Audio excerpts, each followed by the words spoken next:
Alors, vous êtes bien arrivé au croisement de la rue Solpic et de l'avenue du Château? Ce carrefour résulte des aménagements de la basse-cour, réalisés à la fin du XVIIIe siècle. Laissez-moi tout d'abord vous dire deux mots sur ce quartier.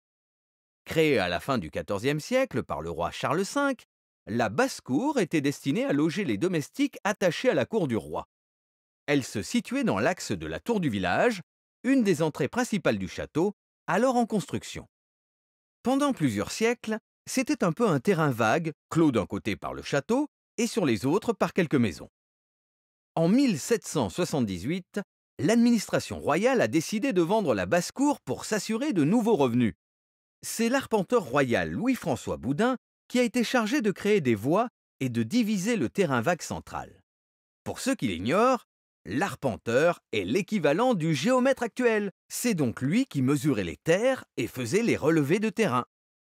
L'arpenteur a délibérément conçu l'avenue du Château plus large que toutes les autres voies du quartier. Elle se situe dans l'exact prolongement du château. Je ne sais pas si vous l'avez remarqué, mais au carrefour, les immeubles et les trottoirs ne forment pas des angles droits, comme c'est généralement le cas, mais des pans coupés. Cette forme particulière est l'œuvre de notre fameux arpenteur royal. Il a repris ce dispositif astucieux des angles à pans coupés, qui était une nouveauté caractéristique des aménagements urbains du XVIIIe siècle.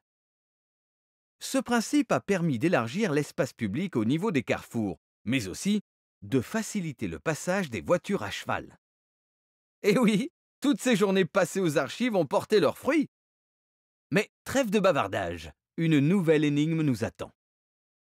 Continuez votre chemin.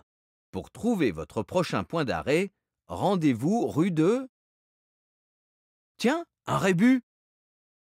Une fois arrivé, repérez l'imposant immeuble fait de briques et de céramique bleutée. Voyons si nous trouvons la même réponse. Si tout se passe bien, nous devrions nous retrouver au même endroit.